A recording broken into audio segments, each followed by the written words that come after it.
Hello, my lovely students. I am back once again with one more interesting video from chapter number 10 light, that is refraction of light. तो बेटा आप सबको reflection और refraction में जो अंतर है, द डिफरेंसेस हैं, वो मैं बहुत अच्छी तरह से आपको अपने फर्स्ट वीडियो में क्लियर कर चुकी हूँ and I hope it is very much clear to you.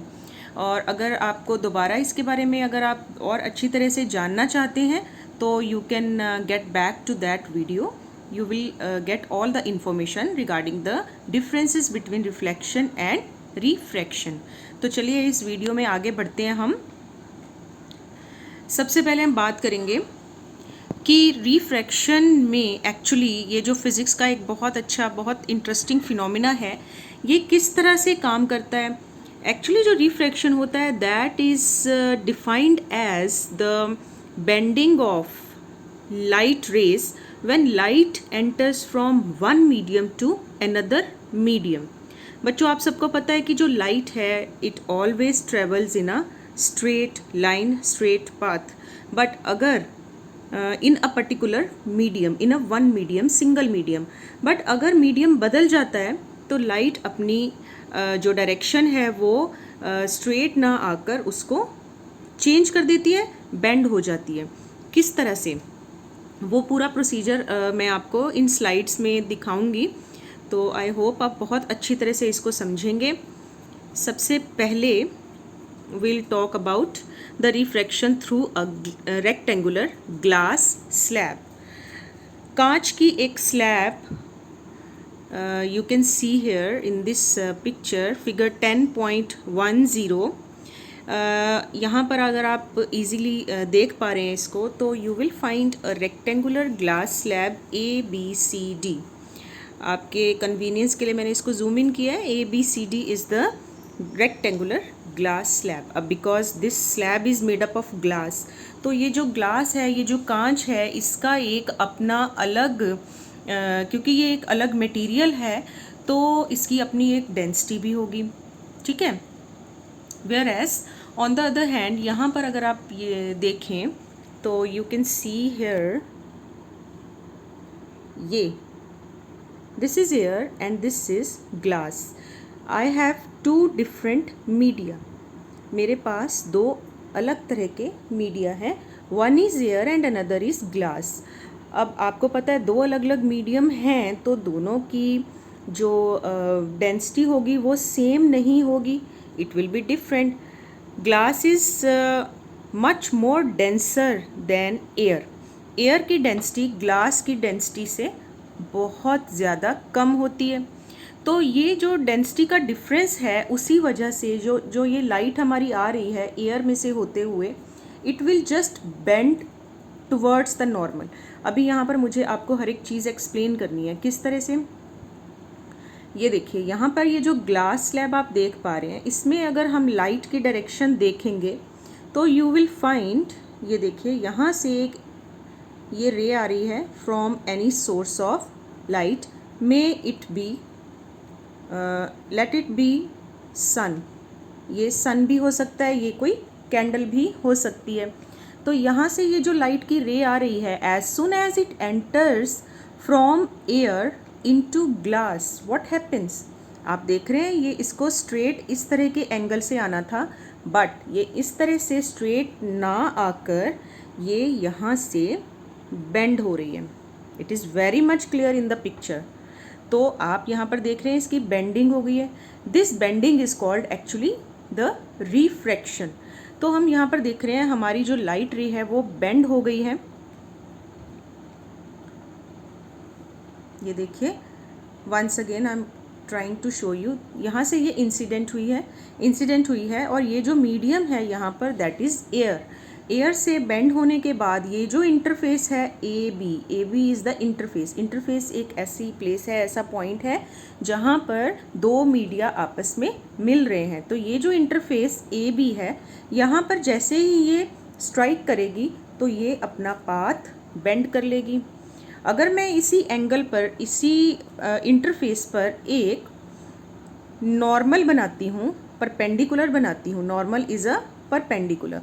तो ये 90 डिग्री का परपेंडिकुलर बनाया, तो ये जो एंगल बना, this angle will be known as angle of incidence I, and this angle जो यहाँ पर बेंड होने के बाद बना रही है ये ray, that angle is the angle of refraction and it is called angle, it is written as angle R. ठीक है, यहाँ से बेंड होने के बाद ये यहाँ से यहाँ तक तो स्ट्रेट जाएगी, उसके बाद अगर आप ध्यान दें तो ये again it is again bending at this interface. ये हमारा दूसरा इंटरफेस है C and D. C and D से ये दोबारा से बेंड हो गई है आउटवर्ड्स। अब यहाँ पर बेंड हो रही है इनवर्ड्स और यहाँ पर बेंड हो रही है आउटवर्ड्स। ये हमने आपको पहले भी बताया, मैं दोबारा आपको बता देती हूँ कि जब भी कोई लाइट रे रेयरर मीडियम से डेंसर मीडियम में एंटर करती है तो it will bend towards normal. Normal जो हमने यहाँ बनाया है, what is normal? Normal is this line, the perpendicular line, 90 degree का जो यहाँ पर लाइन हमने ड्रॉ किया है, that is called normal. Normal के साथ ये जो एंगल बनेगा ये है एंगल आई, ये जो एंगल बनेगा दिस इज़ एंगल आर। तो यहाँ पर ये नॉर्मल की तरफ मुड़ रही है और यहाँ पर ये नॉर्मल से अवे जा रही है, बिकॉज इस इंटरफेस पर और इस इंटरफेस पर मुझे दो डिफरेंसेस मिल रहे हैं। और वो दो डिफरेंसेस क्या हैं? वो दो डिफरेंसेस हैं कि इस इंटरफेस पर ये रेयरर से डेंसर मीडियम में एंटर कर रही है। तो रेयरर से डेंसर मीडियम में एंटर करने पर it always bends towards the normal. और ये दूसरा जो इंटरफेस है हमारा, this is the second interface. यहाँ से ये डेंसर से रेयरर मीडियम की तरफ जा रही है। ओके, तो डेंसर से रेयरर में आने पर क्या होता है? डेंसर से रेयरर में आने पर it will bends away from normal. तो ये दो रूल्स आपको बहुत अच्छी तरह से याद रखने हैं बच्चों, अगर आपने इन रूल्स को फॉलो नहीं किया, बिकॉज ये जो रूल्स हैं ये ऑप्टिक्स के रूल्स हैं, basically the principles of optics. तो अगर आप इसको ध्यान में नहीं रखेंगे तो आपका ये डायग्राम गलत हो जाएगा और जितने भी लॉज, जितने भी प्रिंसिपल्स हम आगे पढ़ेंगे वो सब गलत हो जाएंगे, राइट? तो इतना आपको ध्यान रखना बहुत ज़रूरी है। अगर यहाँ पर एक चीज़ अगर हम और ध्यान दें तो ये जो इंसिडेंट रे आ रही थी, it should come like this in a straight line, पर ये स्ट्रेट नहीं आ रही यहाँ पर क्योंकि बेंड हो रही है। तो ये बीच में इतना हमारा ये जो डिफरेंस मुझे मिलेगा, अगर मैं इसको एक्सटेंड करूँगी, if I extend this in the same direction, I will find that these two lines they will become parallel to each other। और इन दोनों के बीच में ये जो डिफरेंस मुझे मिलेगा, that difference will be known as lateral displacement। What does this known as? lateral displacement। All right बच्चों, I think इतना आपको क्लियर है। चलिए आगे बढ़ते हैं हम।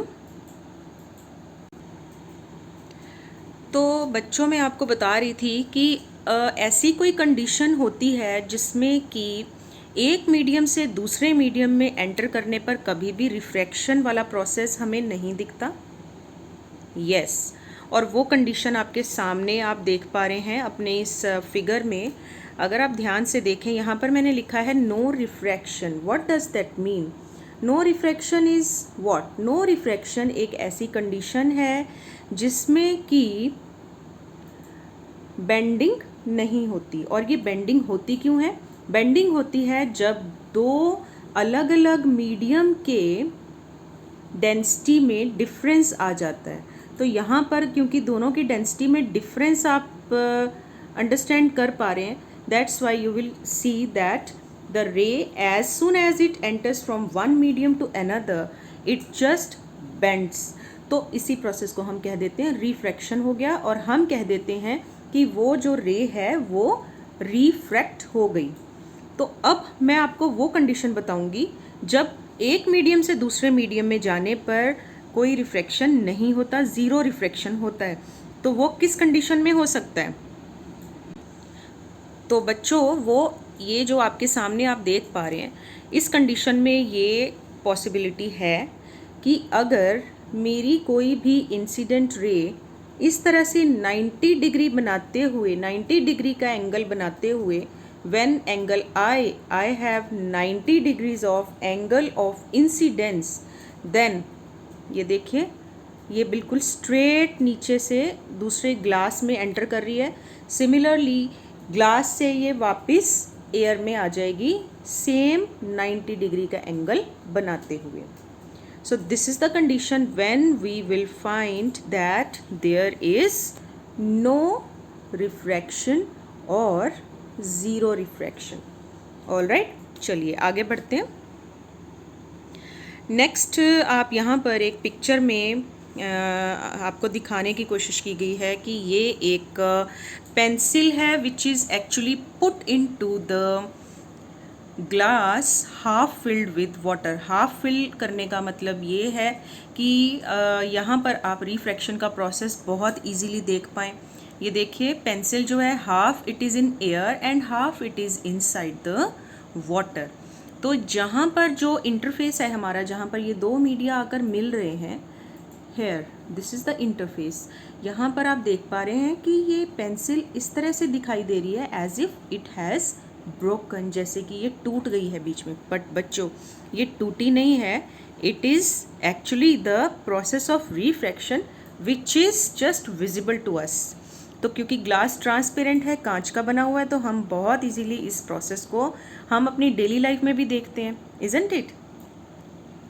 तो इसको हम ड्रॉ कैसे करेंगे, यहाँ पर देखिए एक और एग्जांपल, यहाँ पर आप बहुत कॉमन एग्जांपल है और इसमें से क्वेश्चंस भी आपसे पूछे जा सकते हैं कि जब हम किसी glass half filled of water when we put any coin inside it, तो हमें ऐसा फील होता है, it seems as if the coin is just raised up, वो कॉइन उठा हुआ दिख रहा है हमें। तो यहाँ पर देखिए आपको ये चीज़ इस डायग्राम में, इस पिक्चर के अंदर बहुत अच्छे से क्लियर हो पा रही है। All right, this is again the process of refraction. तो ये एक डायग्राम है जिसमें आपको कॉइन का ये बनाकर दिखा रखा है कि किस तरह से इसकी इमेज बन रही है। और ये जो हमारी आईज़ हैं, ये हमारी आई है।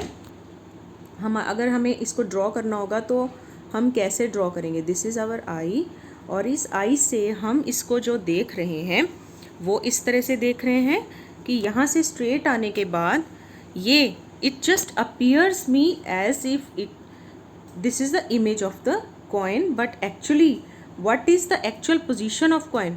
This is the actual position of coin and this is the image of coin, this is the apparent position। मुझे ऐसा लग रहा है कि coin वहाँ पर है, but actually coin is not there, coin is just present at this position at the bottom of the glass tumbler। Next बेटा आपको यहाँ पर करने हैं लॉज ऑफ रिफ्रैक्शन। रिफ्रैक्शन के कितने लॉज हैं, रिफ्रैक्शन के 2 लॉज हैं। Similarly as we had 2 laws of reflection, we have 2 laws of refraction, जिसमें कि पहला लॉ क्या कहता है, incident ray, refracted ray and the normal, they at the interface the 2 transparent media at the point of incidence all lie in the same plane. जितनी भी हमारी raise हैं, रिफ्रैक्टेड रे है, इंसिडेंट रे है या नॉर्मल है, ये तीनों एक ही प्लेन में है। और दूसरा जो लॉ है वो ये कहता है कि जो रेशो है sine of angle of incidence, जो हमारे पास एंगल ऑफ इंसिडेंस आएगा, एंगल आई, अगर मैं एंगल आई का साइन ले लूँगी, this one it has been written over here, अगर मैं एंगल आई का साइन ले लूँ, साइन की value you have done in trigonometry in maths, and अगर मैं एंगल ऑफ रिफ्रैक्शन आर का भी साइन ले लूँ, 2 साइंस ले लूँगी और दोनों की जब मैं रेशो फाइंड आउट करूँगी तो I will find that this ratio comes out to be a constant value and this constant value is called refractive index. तो ये एक बहुत इंपॉर्टेंट टॉपिक है इस चैप्टर का कि रिफ्रैक्टिव इंडेक्स क्या होता है। रिफ्रैक्टिव इंडेक्स होता है जब एंगल ऑफ इंसिडेंस का साइन और एंगल ऑफ रिफ्रैक्शन के साइन दोनों को जब हम इस तरह से दोनों का जब हम रेशो ले लेते हैं तो वो जो वैल्यू आएगी, that value can be 1, that value can be more than 1 and that value can be less than 1। तो उस केस में उस कांस्टेंट को हम कहते हैं रिफ्रैक्टिव इंडेक्स। तो नेक्स्ट टॉपिक हमारा यही है जो अभी हम आपको यहाँ पर दिखाएंगे। तो बच्चों, रिफ्रैक्टिव इंडेक्स को समझने के लिए आपको दोबारा यहाँ पर एक फिगर दिखाई गई है, फिगर 10.11, जिसमें again you have seen the process of refraction. ठीक है, यहाँ पर I have two medium, one is air, one is glass. Again अब आपको पता है कि लाइट जो है रिफ्रैक्ट क्यों होती है। लाइट रिफ्रैक्ट होती है because of the change in the densities of two media. तो जब डेंसिटीज़ में चेंज आएगा, डिफरेंस आएगा, तो अंडरस्टूड है कि जो लाइट की स्पीड है, लाइट की स्पीड डेंसिटी डिफरेंस की वजह से चेंज हो जाएगी, और उस चेंज की वजह से लाइट अपना जो रेगुलर पाथ है, स्ट्रेट लाइन है, उसको फॉलो नहीं करेगी और बेंड हो जाएगी। ठीक है, at particular angle of refraction. तो यहाँ पर ये देखिए, एक ब्लू कलर में highlighted you can see this is the formula of refractive index. तो हमें इसको कैसे पढ़ना है? रिफ्रैक्टिव इंडेक्स जो है it is represented by small letter n। तो n के साथ आप यहाँ पर 2 and 1 देख रहे हैं, इसको हमें कैसे पढ़ना है? यहाँ पर इस पिक्चर में आपको क्लियर हो रहा होगा, मीडियम 2 जो है, this medium 2 is glass and medium 1 is air. तो 2 क्या हुआ? ग्लास हुआ। 2 हम किसके लिए यूज़ करेंगे? ग्लास के लिए। 1 हम यूज़ करेंगे एयर के लिए। तो हमें मुझे इसको कैसे पढ़ना है? तो आप बहुत अच्छे से सुनिए मैं कैसे बोल रही हूँ इसको। Refractive index of medium 2 with respect to medium 1। Refractive index of medium 2 with respect to medium 1। All right, n2 1, n2 का 1 है। Refractive index of medium 2 with respect to medium 1, मतलब यहाँ पर मुझे किसका रिफ्रैक्टिव इंडेक्स चाहिए? मुझे रिफ्रैक्टिव इंडेक्स चाहिए मीडियम 2 का। तो मीडियम 2 का रिफ्रैक्टिव इंडेक्स किसके कंपैरेटिवली बोलना है? मीडियम 1 के comparatively. So refractive index of medium 2 with respect to medium 1 is equal to the speed of light in medium 1 is to speed of light in medium 2।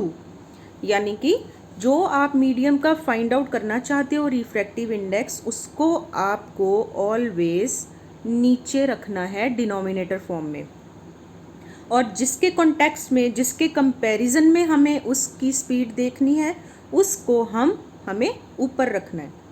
तो medium 1 को ऊपर रखेंगे अगर मुझे मीडियम 2 का रिफ्रैक्टिव इंडेक्स निकालना है। इसी तरह से ऑपोजिट वे में, ये देखिए नीचे यहाँ पर दिया हुआ है, अगर मुझे, ये देखिए इसको कैसे पढ़ेंगे? Refractive index of medium 1 with respect to medium 2। तो यहाँ मुझे 1 का, मीडियम 1 का रिफ्रैक्टिव इंडेक्स लेना है।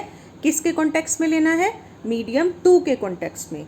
ऑल राइट, तो आप यहाँ देख पा रहे हैं कि जो अगर 1 का लेना है तो 1 के, मीडियम 1 के अंदर लाइट की जो स्पीड मैं लूँगी वो मैं डिनोमिनेटर फॉर्म में लूँगी, नीचे रखूँगी, और जो उसके कंपैरेटिवली जो दूसरा मीडियम है उसकी स्पीड में, उस मीडियम में लाइट की स्पीड को मैं ऊपर रखूँगी। तो इस तरह से यहाँ पर v2 अपॉन v1 बन जाता है, जबकि ऊपर वाले में v1 अपॉन v2 बन जाता है। तो in this way I have got these two formula for various in the similar way we can find the refractive index of different media। ठीक है, तो वैक्यूम के अंदर लाइट की स्पीड और एयर के अंदर लाइट की स्पीड जो है वो हम हमेशा सेम लेते हैं। आप बता सकते हैं मुझे कि लाइट या वैक्यूम के अंदर लाइट की स्पीड कितनी है? एयर एंड वैक्यूम के अंदर the speed of light is represented by letter c, and c is equal to 3 into 10⁸ metre per second. मतलब कहने का मतलब ये है कि एक सेकेंड कितना होता है? आपने अपनी 1 सेकेंड में आपने अपनी आई ब्लिंक करके ओपन की, उतनी देर में लाइट कहाँ गई? 3 × 10⁸ मीटर की दूरी इसने तय कर ली। सो यू कैन थिंक, आप सोच सकते हो कि how fast is the speed of light. ठीक है, यहाँ पर रिफ्रैक्टिव इंडेक्स का आपको एक और फॉर्मूला मिल जाएगा जिसको कि हम एब्सोल्यूट रिफ्रैक्टिव इंडेक्स भी कहते हैं, जिसमें कि हम किसी भी मीडियम का रिफ्रैक्टिव इंडेक्स निकालने के लिए हम क्या करते हैं, उस मीडियम के लिए जिसका हमें फाइंड करना है, जैसे मैंने आपको पहले बताया, तो जिस मीडियम की मुझे रिफ्रैक्टिव इंडेक्स चाहिए उस मीडियम को मैं डिनोमिनेटर फॉर्म में नीचे लिखूंगी, और किसके कॉन्टेक्स्ट में लिखना है? एयर के कॉन्टेक्स्ट में, तो एयर में लाइट की स्पीड को मैं ऊपर रखूंगी, तो I will get the new formula C/V। C is the speed of light in air which is 3 × 10⁸ metre per second upon the speed of light in medium, that is V। तो V कितना भी हो सकता है, कोई सा भी medium हो सकता है। It could be glass, it could be plastic, transparent plastic, it could be diamond, it could be sapphire, anything, right. तो इस तरह से इन दिस टेबल 10.3 आप देख पा रहे हैं एब्सोल्यूट रिफ्रैक्टिव इंडेक्स की वैल्यूज़ दी हुई हैं in different medium material, ice, water, alcohol, air, kerosene, और सबसे लास्ट में अगर हम इस साइड देखें तो हमें रूबी, सफ़ायर, डायमंड्स, ये जितने भी स्टोन्स हैं हमारे, इसमें से कुछ ट्रांसपेरेंट हैं और कुछ कलर्ड स्टोन्स हैं। तो सब में अगर आप ध्यान से देखेंगे तो सबके रिफ्रैक्टिव इंडेक्स की वैल्यू दी हुई है, but you need not to learn these values. अगर न्यूमेरिकल्स आएंगे तो आपको ये वैल्यूज़ गिवन होंगी न्यूमेरिकल्स के अंदर। ऑल राइट चिल्ड्रन, तो बच्चों लास्ट में यहाँ पर हमारा ये टॉपिक आज का ख़त्म होता है। तो यहाँ पर आप लास्ट स्लाइड में you will find some questions, ये कुछ क्वेश्चंस दिए हुए हैं, इनको आपको अपने कॉपी में रजिस्टर पर अच्छी तरह से करना है, जिसमें से कि सेकंड क्वेश्चन जो है that is a kind of numerical, जिसमें आपको लाइट की स्पीड वैक्यूम में दी गई है और एक लिखा है कि light enters from air to glass having refractive index 1.50। तो यहाँ पर 1.50 जो रिफ्रैक्टिव इंडेक्स है वो किसका है? वो है ग्लास का। तो वो क्या पूछ रहे हैं? वो पूछ रहे हैं what is the speed of light in glass, कांच के अंदर लाइट की स्पीड कितनी होगी। तो ये आप फॉर्मूला लगाएंगे रिफ्रैक्टिव इंडेक्स का and then you will easily find the answer of that question. यहाँ पर एक चीज़ और गौर करने वाली है कि रिफ्रैक्टिव इंडेक्स जिसको मैंने n से लिखा है उसका कोई भी SI यूनिट नहीं होता। क्यों नहीं होता? Because it is not any physical quantity but it is only the ratio between two quantities, one medium, speed of light of one medium and speed of light of in another medium. So it is just a ratio, it is not any physical quantity, that's why it doesn't have any SI unit. So बच्चों आज के लिए हमारा इतना बहुत है video, तो जल्दी मिलेंगे नेक्स्ट वीडियो में। टिल देन आपको ये सारे क्वेश्चंस अपने कॉपीज़ में रजिस्टर्स पे नोट डाउन करने हैं and you will try to find the solutions of all the questions. Thank you so much children.